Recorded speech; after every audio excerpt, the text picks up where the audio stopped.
My name is Emmanuel Chidera. I'm from the pharmacy department. I'm here to talk to you about leadership, a leader who had no title. Or rather, I'm here to give you more light on Robin Scheinman's book, A Leader Who Had No Title.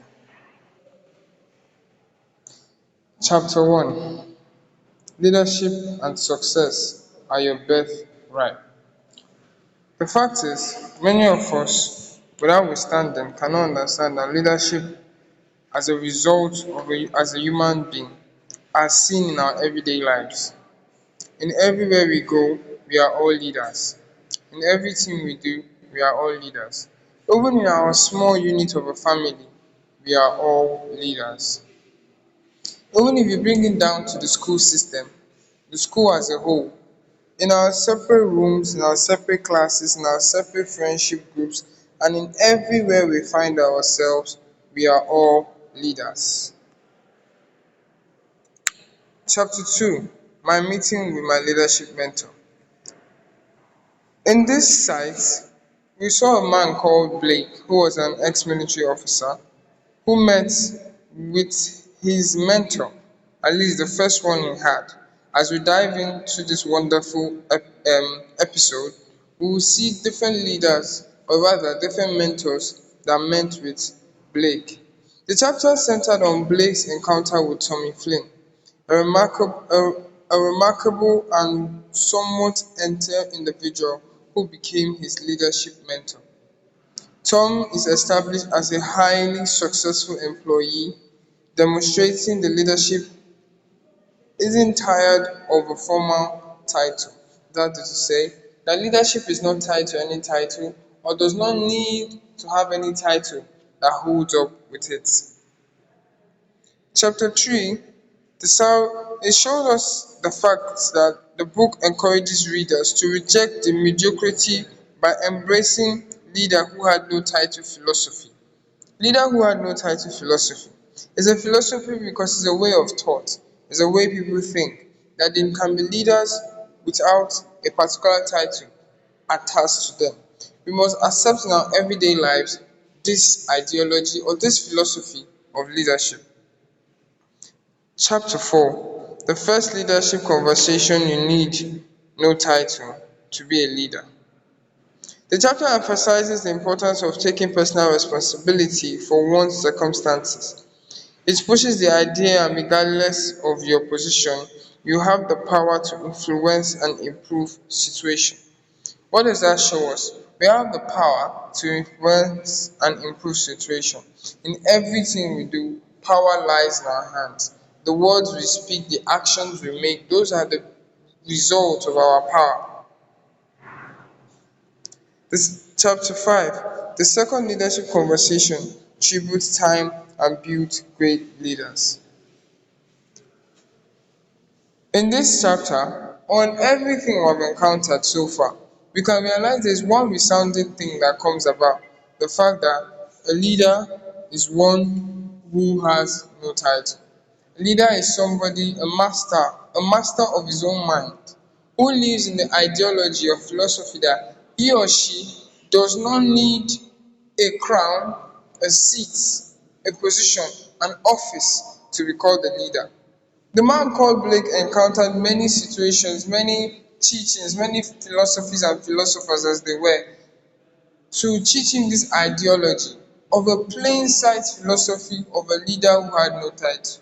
The LWT was introduced to Blake, but emphasized more with many things, references like a graveyard, the emptiness of a graveyard showing the regrets of men, references like a lady called Anne who was able to walk in a lady called Anne who was able to walk in an open room, or rather hotel, and still give more emphasis on how she's able to lead these people. Not going too far, looking at the man called Tommy. Tommy was a man who showed great insight of a leader who had no title. This made him get many, many things that were attached to him, all in summary, in this idea of a leadership who had no title. Chapter 5 challenges us to understand that there is opportunity in professional and personal growth. Now, what does that tell us? The opportunity we see in our personal growth as a person, our mental development, our social development, the power of networking, we understand that we cannot do everything on our own. Networking is another very great insight to develop our personal and professional growth. Fear the power fear rather is an arrow or a bullet to a man's success because it kills it at the first encounter. The second you begin to fear progress, the second you begin to fear the road to success, the time you begin to fail. We must all be ready to be best of leaders during tough time because they are the process, or rather the steps in which we take to get inspired and learn. Chapter 6. We see in this chapter 6, as the image displayed, we see a man holding people's hand, or rather an image of a stick man holding people's hand, and they are all following, just like the mother dog does. The mother dog guides her children because why? They see her as a leader. If you use the mother dog as an example, these ducks or these little ducklings before they begin the process of development all come from an egg. And when they see this developmental psychological idea, we see that at the point of hatching, the first person they see that looks the way they look as a mother, they begin to go, they begin to follow her, they begin to follow her, they begin to follow her, just as the idea of leadership entails. It shows us a borderline of a leadership, the line in which people take to become leaders. These people may not, there is nothing like an inborn leader. You learn it, just like the philosophy did. Blake had to learn this idea of an inborn leader from people around him. For example, Tommy Flynn, Annie, Ty, and the host of others. We see that the third leadership conversation, the deeper your relationship, the stronger your relationship. The deeper your relationship with people around you, the acceptance of the people around you, the love of the people around you makes you a better leader. A leader must love, a leader must care, a leader must be ready to encounter many things. But one thing is sure, if you have good people around you, you can achieve everything you desire, everything you want. The amount of people does not make the best of people. The fact that you know plenty people, oh, I know this person and I know this person, it does not make you sure of where you're going. But when you have the right people and have the right relationship with the right people, you begin to understand what it is to be a great person. Chapter 7, which was the last chapter of the book.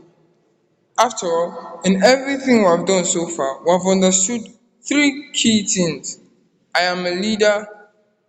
I am a leader because I don't need a title to become a leader.